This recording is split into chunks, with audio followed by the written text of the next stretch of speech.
GTV में मुजाहिर बेलवी आपको खुशामदीद कहता है। और गो के फ़ौज के तर्जुमान ने बहुत वाज़ेह तौर पर पॉलिटिकल पार्टी से कहा था कि हमें सियासत में न घसीटें और जो अंदूर अपने मामलात अपने तक रखें। लेकिन मैं आज देख रहा था कि हमारे ख्वाजा आसिफ साहब ने BBC को इंटरव्यू देते हुए न सिर्फ वो इंकशाफ किया जिसके हवाले से पीपल्स पार्टी और नून लीग के दरमियान जो है एक दरार नज़र आ रही है, साथ ही उन्होंने जनरल फैज़ हमीद के मुस्तकबिल के हवाले से भी सवाल किया, उन्होंने जनरल बाजवा के हवाले से सवाल किया। और फिर अभी थोड़ी देर पहले यानी घंटे दो पहले फिर आसिफ जरदारी साहब आए तो यकीनन ख्वाजा आसिफ साहब के हवाले से भी क्योंकि उसमें मैं मौजूद था कुछ सवाल मेरी जानिब से भी हुआ और बाकी बहस आए। यूँ जो एक फ़ौज का ख्याल था और उनके तर्जमान का ख्याल था या इस्टेब्लिशमेंट का ख्याल था कि सियासी पार्टियाँ मोहतात रहेंगी, ऐसा नहीं लग रहा। देखिए आज ख्वाजा साहब ने BBC को इंटरव्यू देते हुए ख़ास तौर पर इलेक्शन के हवाले से किस तरह जोड़ा बाजवा साहब के रिटायरमेंट को। नेक्स्ट आर्मी चीफ की अपॉइंटमेंट के लिए गवर्नमेंट तब्दील की गई नहीं हो सकता, उस अपॉइंटमेंट से पहले हम इलेक्शन ही करा दें। ये आपके प्लान का हिस्सा है? मैं पॉसिबिलिटी तो है ना, नवंबर से पहले नहीं नवंबर से पहले हो सकता है, तो फिर क्या होगा? और शहबाज शरीफ ना करें अपॉइंट? मेरा ख्याल है उससे इस तरह हिसाब किताब हो सकता है कि निगरान हुकूमत उससे पहले चली जाए और नई गवर्नमेंट इंस्टॉल हो जाए, तो कोई भी आ सकता है। Given that prime minister Shahbaz Sharif ही होते हैं नवंबर में भी, और अगर जनरल फैज़ का नाम भी है लिस्ट में तो उनका नाम भी कंसीडर किया जाएगा? PMLN will consider it with heart. मुझे देखिए अगर उनका सीनियरिटी की लिस्ट में जो उस वक्त नवंबर में उनका नाम हुआ तो बिल्कुल वो कंसीडर किया जाएगा। All those names which will be recommended by GHQ। BBC से इंटरव्यू देते हुए जो कुछ ख्वाजा आसिफ साहब ने जनरल फैज़ हमीद और ख़ास तौर पर इलेक्शन के हवाले से ये कहा कि नवंबर से पहले हो रहे होंगे। और आज मैंने जैसे कहा कि 2 घंटे पहले दो घंटे पहले सदर आसिफ जरदारी ने साबिक़ सदर जरदारी ने एक तवील अरसे बाद कराची में प्रेस कॉन्फ्रेंस की, इत्तफाक के वहाँ मौजूदगी मेरी वहाँ थी और सवाल जो है ख्वाजा आसिफ साहब के हवाले से इलेक्शन के हवाले से हुआ। देखिए ख्वाजा साहब के इलेक्शन के हवाले से सवाल के जवाब में जरदारी साहब क्या फरमा रहे थे। ख्वाजा साहब की अपनी सोच है, मगर ख्वाजा साहब अपने पार्टी की क़यादत के नीचे लाज़िम है कि वो पार्टी की बात सुने और चलें। उनकी कॉन्स्टिट्यूंसी जो है वो PMLN है, मगर PMLN का मेरे साथ ये डिसीजन है कि जब तक हम इलेक्टोरल रिफॉर्म्स नहीं कर देते, जो मैंने आपको बताया रात को भी, इससे कोई किसी की पोस्टिंग हो ना हो, कोई हो चीफ या ना हो, उससे हमारा कोई सरोकार नहीं है। हमारी पोजीशन ये, जैसे आप इलेक्टोरल रिफॉर्म्स करा लें, आप लॉ में तब्दीलियां ले आएँ, आप फॉरेन पाकिस्तानी का डिसीजन ले लें, उसके बाद अगर आपने इकोनॉमी ऐसी है और आप समझते हैं कि इलेक्शन में जाना चाहिए, पार्लियामेंट समझती है, तो वी हैव। आपने ख्वाजा आसिफ साहब का भी जो है BBC को दिया हुआ इंटरव्यू सुना और मोहतरम आसिफ जरदारी का, फिर फैज़ हमीद साहब के हवाले से भी जो उन्होंने कुछ एक फप्ती कसी आखिर में चलें उसको नज़रअंदाज कर देते हैं। मेरे साथ डॉक्टर हुमा बकाई हैं, फिर ब्रिगेडियर साद मोहम्मद भी मुझे ज्वाइन करेंगे। डॉक्टर साहब आज एक नई जो बहस आई है और ऐसा लगता है कि कम से कम इलेक्शन के हवाले से, और आपको ये भी इल्म है कि इलेक्शन के हवाले से जब बात हो रही है तो इस्टेब्लिशमेंट पे जो दबाव है इस पूरी सूरत हाल में, इमरान खान का जो बयानिया है, तो ये सूरत हाल इसने इतना यानी टर्न लिया कि ख्वाजा आसिफ ने बहरहाल जब BBC को बयान दिया फैज़ हमीद के बारे में, और एक ये बात भी मैं पहले भी कह चुका हूँ कि वो जो फ़ौज ने दरख्वास्त की थी उनके तर्जुमान ने कि हमें ना घसीटें, आज खुलकर गुफ्तगू हुई ख्वाजा आसिफ के बयान में भी और आसिफ जरदारी के प्रेस कॉन्फ्रेंस में भी। तो पहले ज़रा इस पर गुफ्तगू करने के इसके मायने ये जो नज़रअंदाज किया गया ना इतने सख्त इस्टेब्लिशमेंट बल्कि फ़ौज के तर्जुमान के बयान को कि हमें सियासत में ना घसीटें। डॉक्टर जी, मैं आपसे बताऊं कि हर गुजरते दिन के साथ ऐसा लगता है कि पॉलिटिकल अनसर्टेनिटी भी बढ़ रही है और डिफायंस भी बढ़ रही है। मतलब मेरा ख्याल है कि ISTR ने भी जब एक सूरत हाल एक इंतहाई खतरनाक नहज पहुंच गई थी तो उन्होंने स्टेटमेंट दिया, लेकिन उसके बाद तवातुर के साथ ऐसे स्टेटमेंट्स आ रहे हैं जिनके बारे में पहले थोड़ा सा इज्तनाब बढ़ता जाता था। अभी स्वाबी में तकरीर कर रही थी बेनज़ीर सॉरी ये मरियम मरियम नवाज। नवाज साहिबा, और उन्होंने भी यही बात कही कि फौज हमारा गन का टुकड़ा क्यों उठाए। मतलब जो अल्फाज इस्तेमाल हो रहे हैं, जो इशारे दिए जा रहे हैं, ये तो ऐसी सूरत हाल हो गई है कि अगर फौज इस वक्त चाहे भी तो सिचुएशन से बाहर नहीं रह सकती। और दूसरी अहम बात ये कि हम जितनी भी बातें कर रहे हैं, क्या हम में से कोई इस सवाल का जवाब देने को तैयार है कि जो माशी सूरत हाल है, जो मुल्क जो है वो माशी तबाही के धाने पे खड़ा है। बहुत कहते हैं कि डिफॉल्ट होने में कुछ ही दिन बाकी हैं। ये सूरत हाल है, इसको एड्रेस करने के लिए क्या लाहे अमल है? नहीं, बेखार डॉक्टर हुमा बकाई, मुझे नहीं लगता कि इकोनॉमी असल इशू है। मुझे तो ऐसा लग रहा है कि इकोनॉमी इन लोगों के तरजीहात में नहीं है। आकाश है कि दरार है कोalition गवर्नमेंट में। उनसे ये सवाल पूछा गया जिसपे उन्होंने जवाब दिया कि नहीं जी, मैं नवाज शरीफ की बात यहाँ बात कर रहा हूँ, आपसे बात करने आया हूँ। पाकिस्तान सिर्फ हम संभाल सकते हैं। तो ये तो एहसास है इस बात का कि वहां बड़े शदीद मसाइल हैं। फिर बिल्कुल वाज़ेह बात है कि बुलाया गया है और जिस जल्दी में 5 हफ्ते के बाद शहबाज शरीफ 5-6 अहम लोगों के साथ लंदन तशरीफ लेके हैं, वहां क्या नवाज शरीफ भी उनसे पूछ रहे हैं कि भाई तुम क्या कर रहे हो? इस कहानी में जो सियासी कीमत इसकी है वो क्या PMLN को अदा करनी पड़ेगी, और PMLN को अदा करनी पड़ेगी तो फिर उनको उसके बदले में मिलेगा क्या? तो मेरा ख्याल है कि कयास किया जा रहा था कि पॉलिटिकल स्टेबिलिटी आएगी, इनके साथ मुजाहिदा बढ़ रही है। हाँ डॉक्टर साहब, वैसे तो मैं आपसे मुझे ब्रिगेडियर साहब ने ज्वाइन किया है, वैसे इस हवाले से बात करना चाह रहा था कि आप जो इकोनॉमी जोड़ देते हैं, गालिबन सियासतदानों के पेश नज़र नहीं है। इनके अंदर सिर्फ पावर ज़्यादा है, इक़्तिदार में आना है और अपने मुखालिफ को गिराना है, और जो ज़बानें इस्तेमाल हो रही हैं, और ये जो सबसे बड़ा गालिबन इशू इलेक्शन का उभर कर सामने आ रहा है, इस पर गुफ्तगू करूँगा। लेकिन ब्रिगेडियर साहब, ये जो आप देख रहे थे कि इसके बावजूद कि फ़ौज के तर्जुमान ने कहा कि हमें सियासत में न घसीटें, एक तो हमारे यहाँ बड़ा शौक़ है लोगों को कि वॉइस ऑफ अमेरिका, BBC बाहर वाला आए तो हमारे बड़े बड़े लीडर हर वो बात कह देते हैं, हमारे सामने शायद वो ना कहते हों। उन्होंने खुलकर गुफ्तगू की जनरल बाजवा के बारे में, फैज़ हमीद साहब के बारे में, ये तक कह दिया कि इलेक्शन को मशरूत कर दिया उनके जाने से। फिर मैं ISI के सरबराह का भी आज जिक्र उन्होंने भी किया, जरदारी साहब ने प्रेस कॉन्फ्रेंस किया। तो ऐसा लगता है कि आप ही बताइए माशाल्लाह, क्योंकि इस इदारे से वाबस्ता हैं, क्यों संजीदगी से नहीं लिया इन पॉलिटिकल पार्टी ने इतने बड़े सख्त स्टेटमेंट को? ब्रिगेडियर साहब।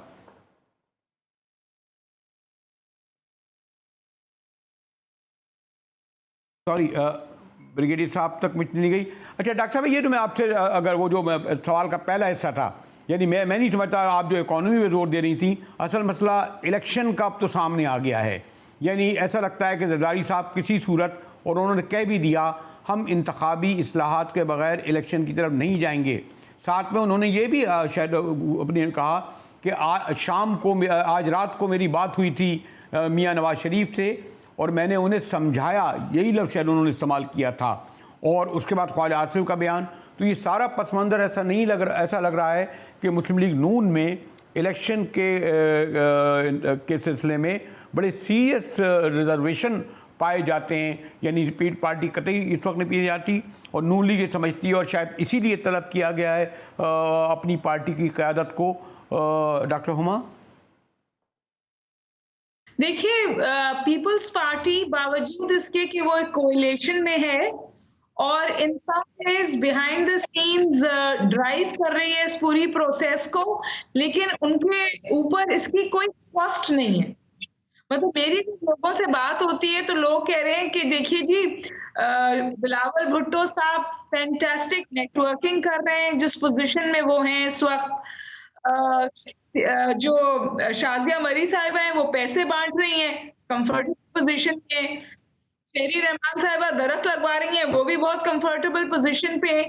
कोई एक मिनिस्ट्री ऐसी नहीं है जिसके पास जवाबदेही हो, या पोजीशंस हैं या ऐसी मिनिस्ट्रीज हैं जिससे लेवरेज मिलता है।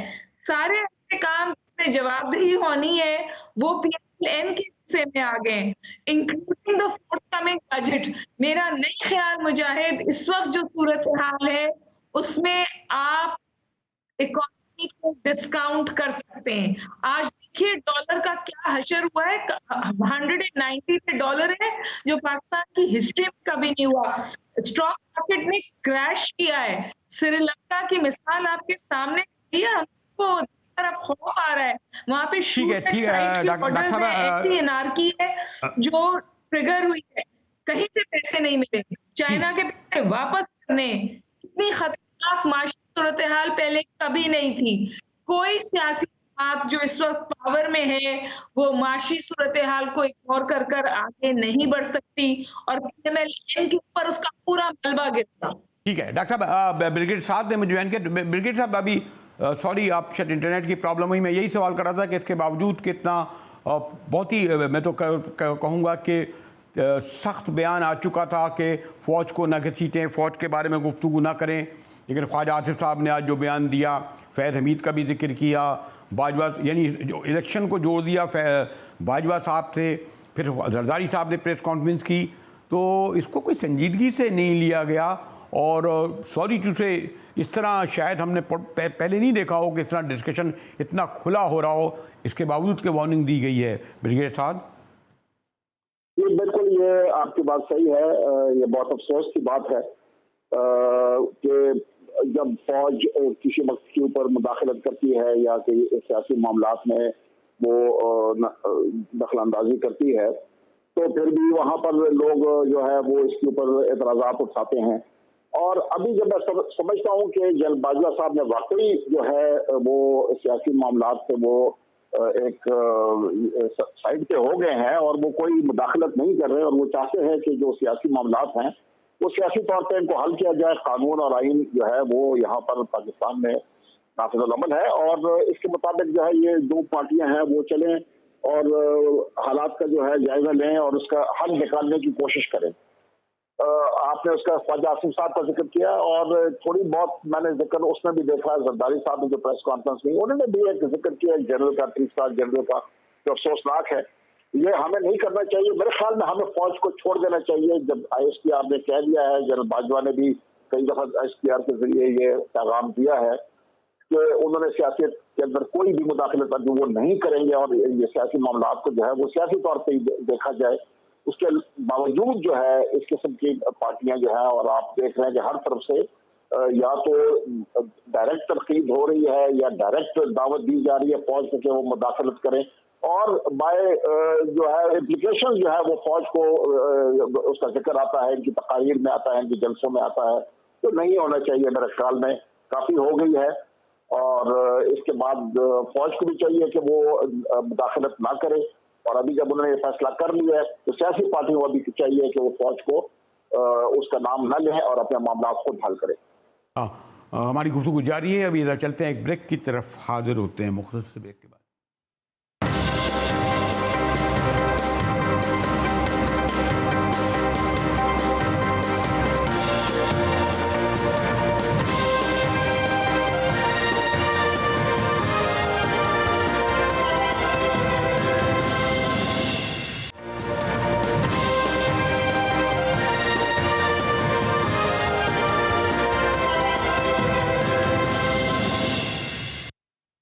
GTV में एक बार फिर मुजाहिद वली आपको खुशामदीद करता है, जिसमें मैंने कहा कि मुल्क में सियासी टेम्परेचर और ख़ास तौर पर जो इस्टेब्लिशमेंट पर दबाव पॉलिटिकल पार्टीज़ की कन्फ्रंटेशन कैसे पड़ रहा है, उससे डे बाई डे एक नई सूरत हाल आ रही है। ख़ास तौर पर आज ख्वाजा आसिफ जो वज़ीर दिफ़ा भी हैं, ये जहन में रखिए कि बहरहाल वज़ीर दिफ़ा, उसके तहत आर्मी का क्या ताल्लुक़ होता है आपको इल्म होगा।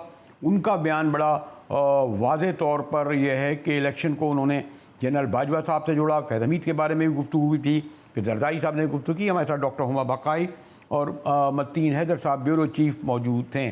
चले मैं क्विक पहले डॉक्टर हुमा आपसे पूछ लूँ, फिर मैं मतीन हैदर से ज़रा, क्योंकि ज़रा अस्करी सूरत हाल में ज़्यादा इनका गहरी नज़र है। ये जो आप समझती हैं कि इलेक्शन के हवाले से नून लीग पीपल्स पार्टी के में वाकई कोई इस तरह है या मसला यानी सॉल्व हो जाएगा? देखिए कैसे सॉल्व होगा मुजाहिद, प्लीज मुझे ये बताइए। अभी 2 रोज पहले इसाक डार साहब जो थे वो एक निजी टेलीविजन को इंटरव्यू दे रहे थे और उन्होंने भी ये फरमाया था कि 4 महीने से पहले इलेक्शंस नहीं हो सकते।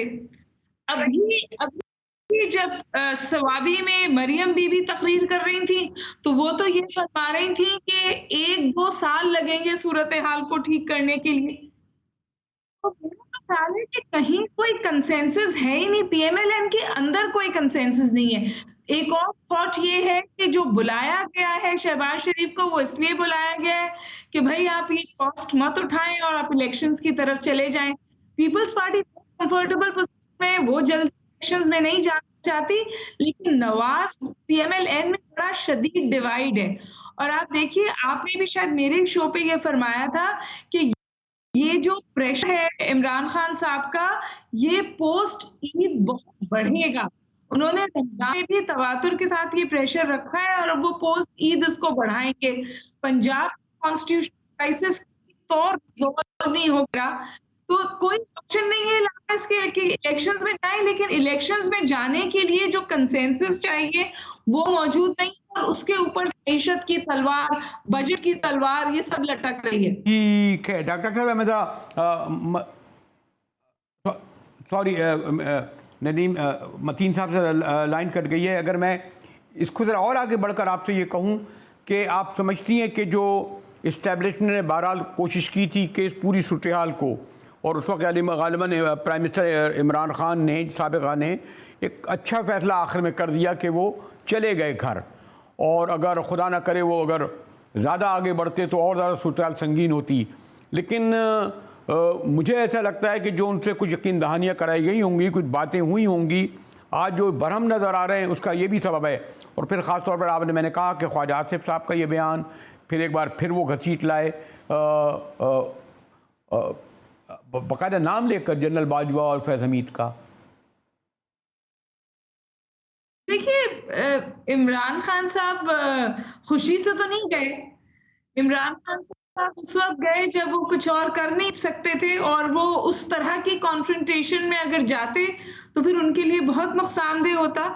लेकिन उसकी वजह से जो सियासी सूरत हाल बन गई है वो खतरनाक है। देखिए आप लोगों का सेंटिमेंट सुनिए। वो ये कह रहे हैं कि आप इमरान खान को, जी तुमने फौज को ये कह दिया, उससे पहले जो कुछ फौज को नाम लेके कहा गया, आज वो तमाम लोग कोशर हो गए। मतलब लोग कहते हैं कि अगर मैं ये लफ्ज इस्तेमाल कर रही हूँ और मुझे अच्छा नहीं लग रहा कि अगर बड़े सूबे से बुरा भला कहा जाए तो 100 खून माफ, और कोई ये कहने की जुर्रत इशारत नहीं कर सकता। इस तरह सिलेक्टिवली आप नहीं चल सकते। अच्छा डॉक्टर उमा, मुझे डॉक्टर साहब सॉरी, मुझे अपने मतीन हैदर साहब ने ज्वाइन किया है, ज़रा सा मैं इनसे लेटेस्ट इस्लाहात पूछ लूँ कि मतीन आपकी तो बड़ी गहरी नज़र है, और मैंने आपसे रब्ता भी किया था जो आज ख्वाजा आसिफ साहब का बयान आया, और एक BBC को इंटरव्यू दिया, इसका मैंने वेल कैलकुलेटेड बयान था। उन्होंने ज़रूर अपनी क़यादत को एतमाद में लिया होगा, और उन्होंने अगर इलेक्शन के हवाले से गुफ्तगू करनी ही थी तो बाजवा साहब को उसमें क्यों कहा कि उनकी रिटायरमेंट से मशरूत कर दिया। फिर फैज़ हमीद साहब के बारे में भी उन्होंने कह दिया कि हम देखेंगे कि मेरिट पर वो कैसे होंगे, यानी वो एज ए मिनिस्टर, पाकिस्तान में मिनिस्टर ऑफ डिफेंस की जितनी पावर होती है वो मुझे भी इल्म है, आपको भी इल्म है, ये वो नहीं होता हिंदुस्तान में जहाँ मिनिस्टर ऑफ डिफेंस को तीनों जनरल जो है सलूट करके अंदर दाखिल होते हैं। तो ये क्यों गालिबन अपनी उससे क्रॉस करा उन्होंने मतीन हैदर? जी मुजाहिद बेली साहब, बिल्कुल ख्वाजा आसिफ साहब का जो स्टेटमेंट है उसमें पाकिस्तानी सियासत में बहुत हलचल पैदा की है, और खुल के उन्होंने बड़े अहम इश्यूज के ऊपर उन्हें बात की है। खासतौर पर 2028 में किसको चीफ बनना है और 2023 में किसको चीफ बनना है, और फैज़ हमीद साहब के बारे में भी उन्होंने बात की कि अगर वो सीनियरिटी लिस्ट पे आते हैं।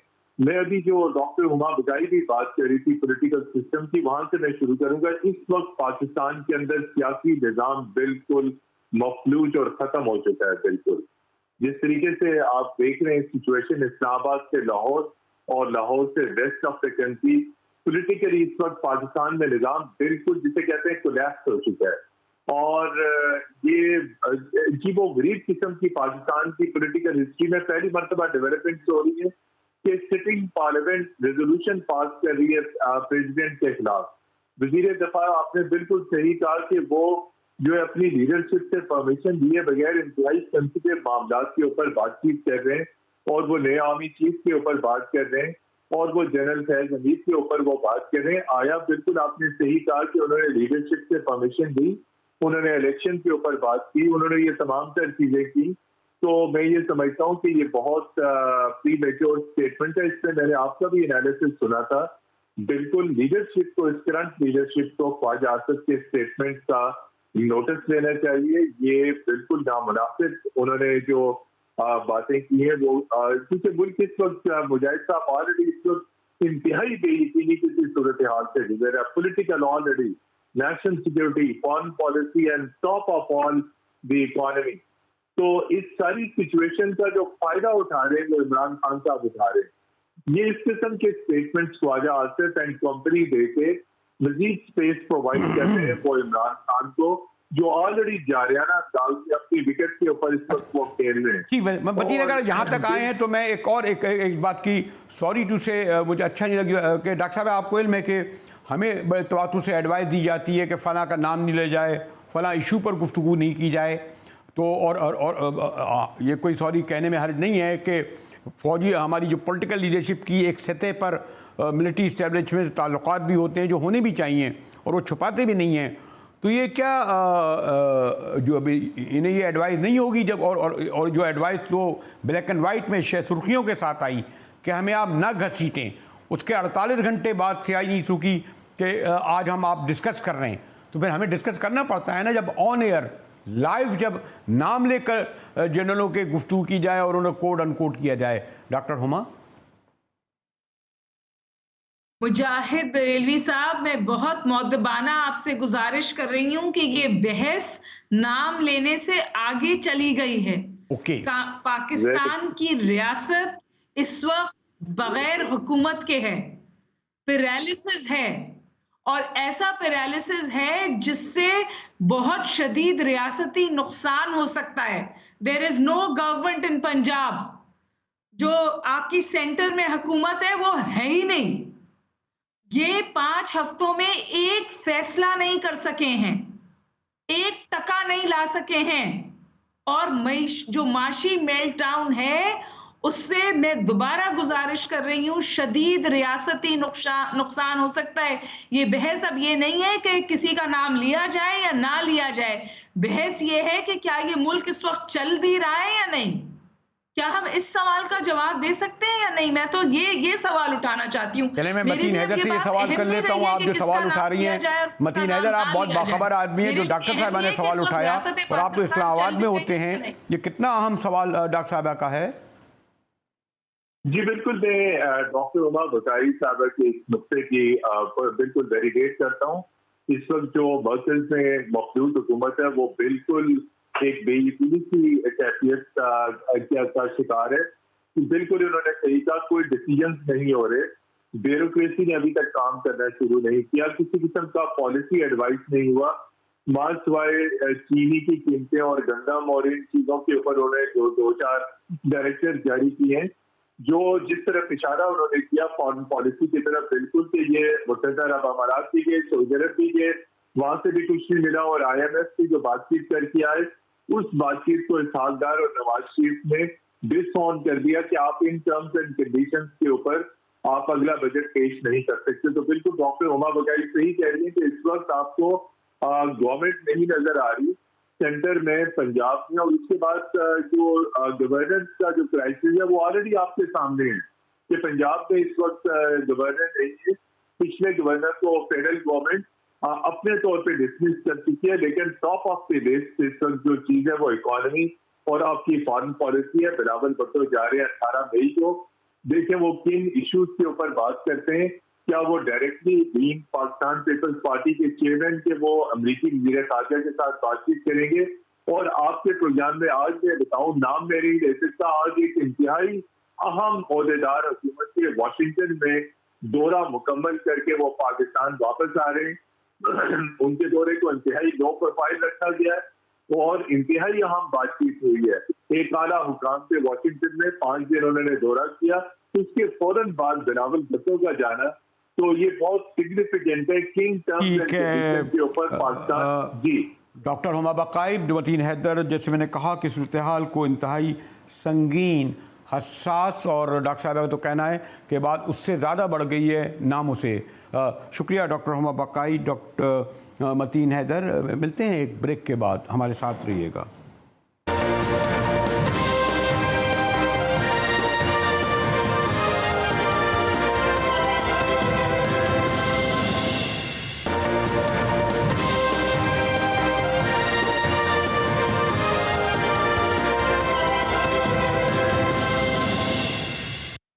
टीवी में एक बार फिर मुजाहिर वली आपको खुशामदीद कहता है। पंजाब का बहरान तो चल ही रहा है कि ना गवर्नर, सदर का बहरान भी, और सिंध भी बगैर गवर्नरशिप के गो इमरान इस्माइल मुस्ताफ़ी हो चुके हैं।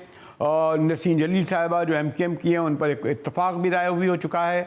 आज आसिफ जरदारी साहब ने भी उनका बड़े एहतराम से जिक्र करते हुए कहा कि वो एक सियासी घराने से ताल्लुक़ रखती हैं, एक खातून है, इसीलिए हमने कहा। हमारे साथ ब्यूरो चीफ ज़िले हैदर हैं। ज़िले हैदर, जब पंजाब में तो बात समझ में आती है कि कंट्रोवर्सी है, सिंध में तो गवर्नर मुस्ताफ़ी हो चुके हैं, फिर क्यों ताख़ीर की जा रही है ज़िले हैदर?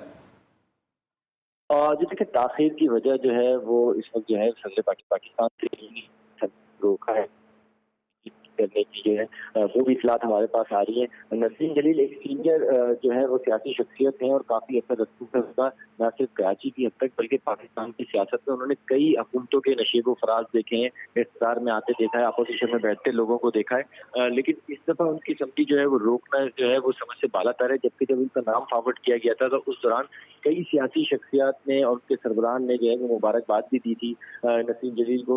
लेकिन उनका नाम भी, बहरहाल ये भी एक हकीकत है कि उनका नाम भी पार्टी में बड़ी लड़ाई फर्रुख नसीम का भी था और आमिर खान का भी नाम था। तो लेकिन अभी ये समझ से बाला तर है कि नसीम जलील का नाम जो है वो रोका गया है। जी नहीं, लेकिन मेरे ख्याल में अगर जो आइनी और कानूनी तौर पर तो ताख़ीर नहीं होनी चाहिए, लेकिन आपके ख्याल में अभी तक हमारे यहाँ वो सिलसिला ख़त्म नहीं हुआ कि कोई इदारा, कोई एजेंसी किसी के बारे में कोई खबर दे दे और इस कैलेबर पे उस पर भी ताख़ीर की जाए? जी देखिए, पहले तो इन पर काफ़ी इल्ज़ामात भी लगाए गए थे, लेकिन क्योंकि वो तमाम इल्ज़ामात से बरी हो चुकी थी, पड़ोसी मुल्क की हिमायत और उनके साथ राब्ते के भी इल्ज़ामात थे, लेकिन वो भी खत्म हो गए। दूसरे केसेस भी उन पर बनाए गए थे, वो भी खत्म हो गए। आज भी आपने देखा कि आमिर खान का केस खत्म कर दिया गया। लेकिन क्योंकि ये मुश्तरका उम्मीदवार थी गवर्नरशिप के लिए, तमाम सियासी जमातों ने जो इनकी हिमायत की थी, जो इस वक्त इक़्तिदार में है, तो शायद यही वजह समझ में आती है कि इनके नाम दिया हुआ शख्स जो है या खातून जो है जो गवर्नर के लिए नामजद किया गया था, उनको जो है फौरी तौर पर रोक दिया गया है सदर की जानिब से। जी एक और ही क्या बेखर, क्या सदर इसको इनकार कर सकते हैं क्या कि ये अगर वो इनकार तो नहीं कर सकते, लेकिन वो रोक सकते हैं। कोई ऑब्जेक्शन जरूर लगाया जा सकता है। जो है वो उनके इख्तियारात में है कि वो किसी भी शख्स पे कोई इल्जाम लगा के उनको रोक सकते हैं। जिस तरह के आपने देखा पंजाब में भी कई दफे पंजाब की सूरत तो मुख्तलिफ है ना, वो तो उनका मामला है। यानी यहाँ तो उनका गवर्नर PTI का जब गवर्नर ही मुस्ताफ़ी हो गया तो फिर नसीम जलील क्यों नहीं? डिले एक चीज होती है कि इतना डिले किया जाए कि दूसरा नाम भेजा जाए। आपने देखा मुजाहिद साहब, जब IG सिंध का मामला होता था कराची सिंध में कि IG सिंध लगाए तो उसमें भी 3 नाम जाते थे, उस पर ऑब्जेक्शन लग जाती थी, फिर दूसरे समरी फॉरवर्ड की जाती थी, उस पर ऑब्जेक्शन लग जाती थी। तो ये सियासी जमातों में और अपोजिशन जमातों में जो इक़्तिदार में जमात है। ज़िले हैदर साहब, मुझसे कैमरे के पीछे से कहा जा रहा है कि मैं सिर्फ आपका शेयर करते हुए GTV से इजाज़त लूँ।